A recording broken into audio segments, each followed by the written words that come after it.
have you ever overfunctioned in relationships, or overgiving, or maybe just in general with people that you like or you love, or with your friends, for example? You do something nice and it comes genuinely from your heart, but then you give, and then if you don't receive back even like simple thank you maybe, or just noticing that you did something nice, then you sort of react in a sort of way. So the hint is that there's a good reason for that, there's a childhood program running that is telling you that you have to, basically, to be loved, I must earn love to be loved. I must earn love, or to be loved I have to give, and I have to do things for others, and then to be chosen, for example. And I can see how a lot of times in like previous generation, especially like post-Soviet Union, like there's a lot of like women, they are especially probably like the well, I'm pretty sure that there's the people who in the marriage they feel the same way, but the women, they had to be strong. For example, my mom, she raised me and my brother by herself. My dad, he kind of left the picture early, and so it's the theme of I gotta be strong, and if not me, who else, basically.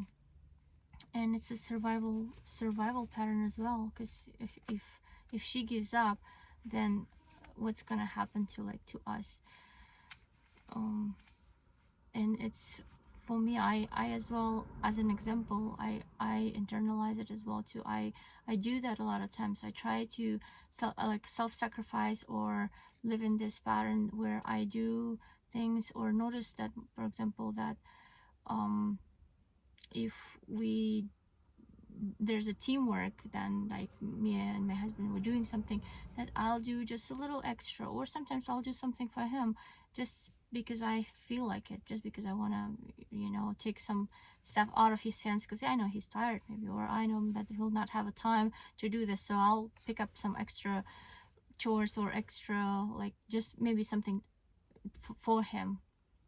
And then after a while of doing this, for example, if I don't receive the same thing, because sometimes he doesn't have the same capacity to do same thing for me, because he might be tired, or because I tend to assume that it's on purpose, but I don't certainly believe that, because of the way I perceive, because my childhood, it does affect the way I perceive things. And I know it's not only with him. I know that it's just the way I perceive the world, and I think that's also plays the role.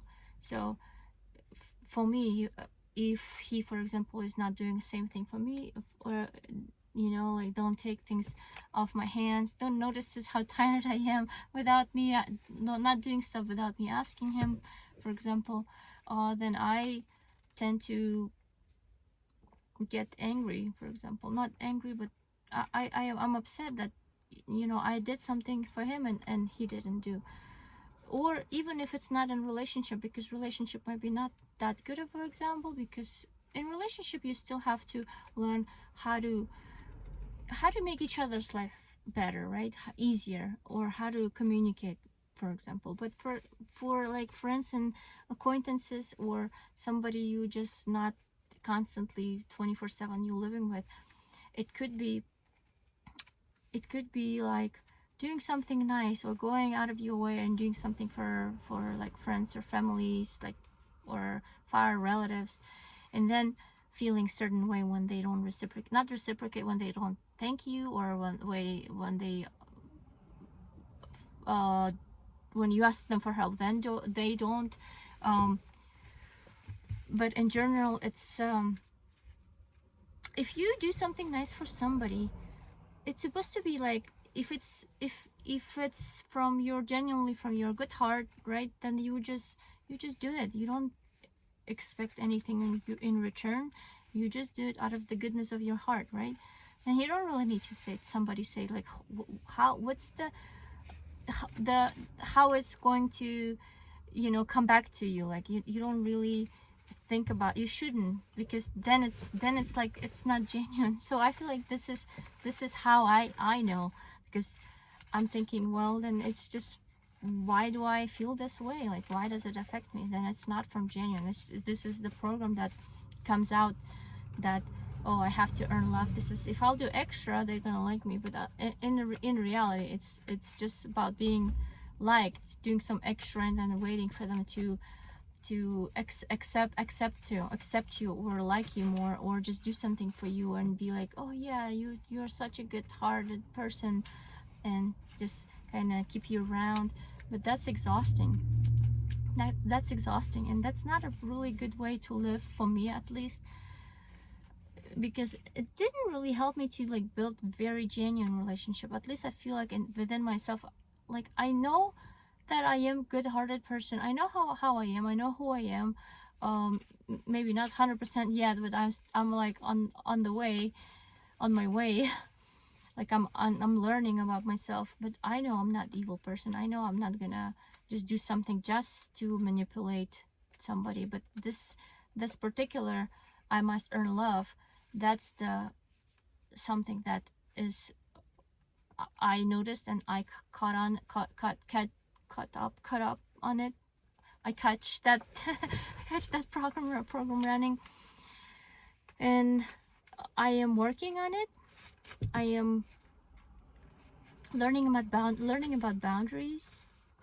Boundaries were really hard for me because of that, because I thought it's not that other people for somehow like have like more priority over my time or my like rest or space. Like I felt bad if, like, even like small things, like just to going somewhere, like that I had to, or joining like for the company, that even if I felt like I don't want to really go, like maybe I'm like tired, like I didn't feel like it was enough of a reason to stay. So the boundaries, that was, I think that's the key that I have to like work with, and have to also tell myself that it's okay to say no. It's okay to say, because most of the time I can't really control how other people react, and it's hard for the people, like for people pleaser. I guess like I would consider myself as a, or I was as a, like a people pleaser, and it's really hard to say no, because then you feel this guilt within yourself as for you are doing something wrong, that you are this bad person. Oh, those people needed help, how could you, like this harsh. I think it's just that you also, the inner critic uh just talks a lot, and gives me a hard time too. So first of all, yes, learning to shut off the inner critic, the boundaries, healthy boundaries, and learning to speak up for myself. As for myself, I am thinking of learning to speak up for myself, or just like this, put those boundaries as for, not as I am have to argue it with anybody. It has to just somehow, like I'm still learning how to do it, because it comes out as for us. It feels like I'm aggressive. I don't know, when I'm saying no, it just feels aggressive for some reason. I'm still trying to find out why I'm thinking this way. Maybe because disagreement was not something modeled to me. Maybe disagreement felt dangerous. I feel that I have to create this relationship with being okay to disagree, being okay to say no, being okay to place boundaries, and feel okay, because it's a lot of, it feels very uncomfortable in the beginning, and I do feel like, oh, people is gonna hate me, everybody's gonna just say, oh, how bad I am, but then it's just initial. I think this is when you in a habit of thinking one way, when you're trying to break the habit, it's not just one time you think this way. It's just basically you have to just showing up, and you have to do this until it gets comfortable, until it's ingrained in your system until it's completely like your perspective, and not, it doesn't feel like something like something awkward. The main reason why I want to get better at boundaries, at my thoughts, my relationship with my inner child, the criticism, why I want to take care of this, why I want to heal, why I go to therapists, why I try to make videos and try to push myself to talk out loud and to speak into the camera, and why I try to face those sort of fears and uncover like all this old patterns that was from childhood, that still hurts, that still comes out in some sort of a relationship. Because I'm honestly at this point of my life, like I'm just tired of living in this sort of gloomy world. Like I know that because when I look back and just look at the patterns, look at the relationships that I used to have, for example, the partners that I used to have, I can see the similar patterns, that I can see that I choose the similar partners in the way of the way how they treated me, for example. Or I can see patterns of how what I thought that I deserved, what was I was okay with, how I behaved or reacted within this relationship. And now what I want to change is I want to live a better life. I want to just to be happier. That's the reason why I'm doing this, why I really want to push myself to talk and to work and to heal and just to think and reflect, because I want to be happy. I'm so tired of just being angry at things, just being always this reactive, like, oh, this doesn't, like being in fight mode with the world and with everybody else, like, or just with my mind, like, even it's so hard. Like I feel like I'm always on the survival mode, and this, I want to turn it off. I want to enjoy living. I want to breathe and relax right here.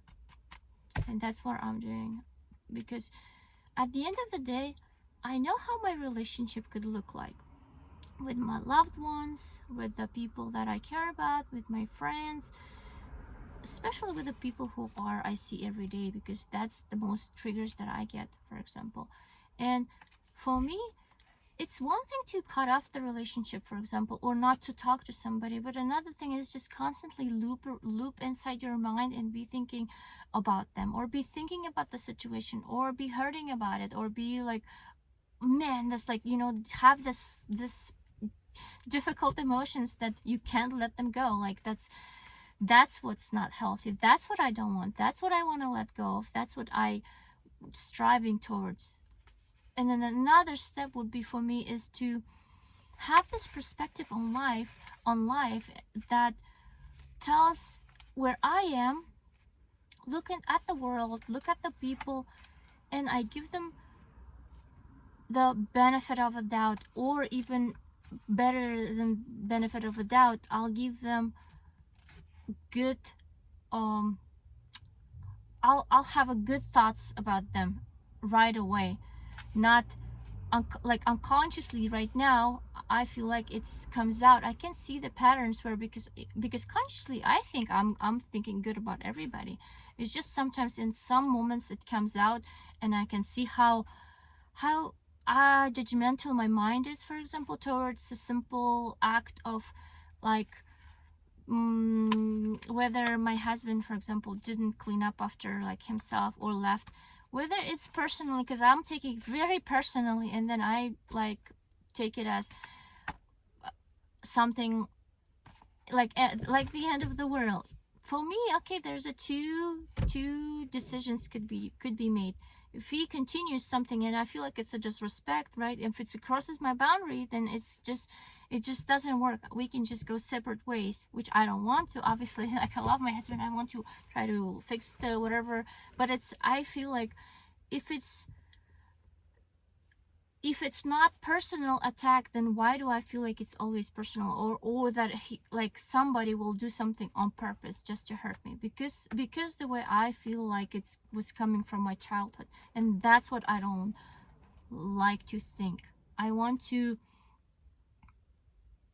not explode over something small and be okay with, obviously there's sometimes emotions might be involved, but not go through the loop of this, you know, do they respect me or they don't, do they respect me or they don't, just constantly either, even to try to find the proof in the situations where I'm thinking, aha, that's, I see, I knew, like constantly be on the lookout for people to either betray or be disrespectful. Like, that's what drains my life energy. That's what not, I feel like that's what holding me back from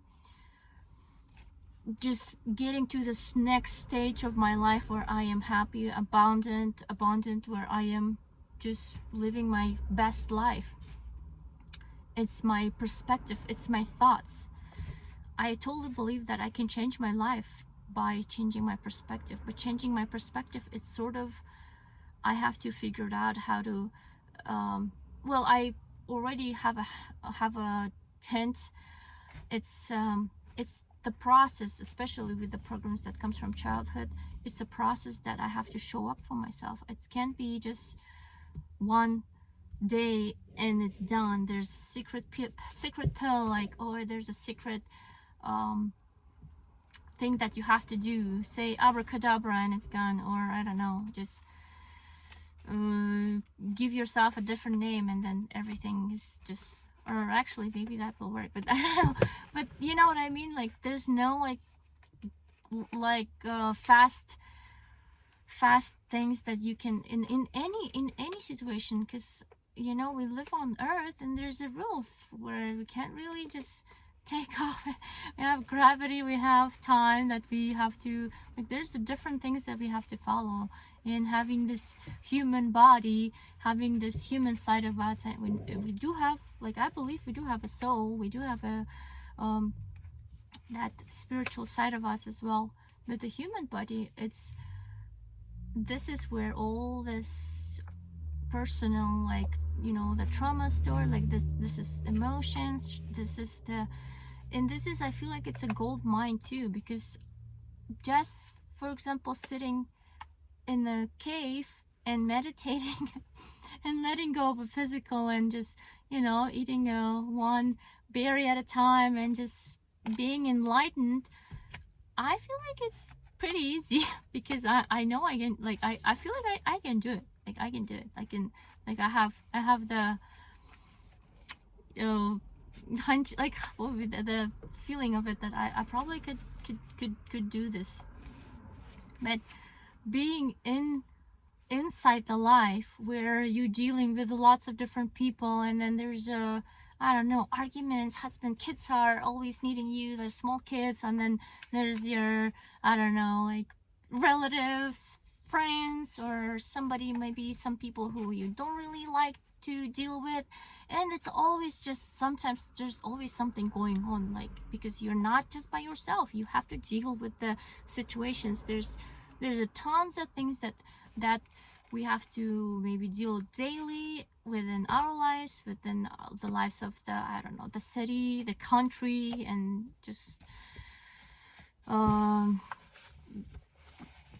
just collectively, like as a humanity too. But it all comes down to just one thing, you know, to you, because that's how I feel it starts. Like, as a puzzle, for example, as a big picture, to see the big picture, you have to sort of pay attention on the small thing. Whenever you create a puzzle to fit the picture, to fit the thing, you do need to have something bigger in your mind to see the bigger picture. But it does comes from the, you know, putting little things together.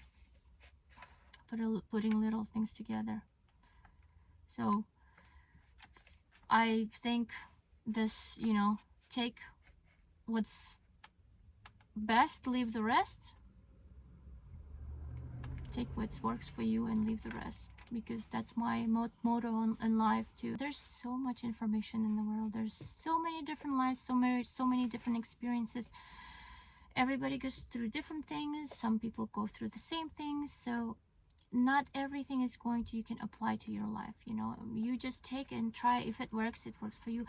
Whatever makes your life better, whatever makes your life, like, elevates your life, makes you happier, you know, brings this, you know, light and love within in your life. So, and it can be any, in any area of your life. Like, take whatever works for you and leave the rest, because you don't have to believe in everything. You have to do everything.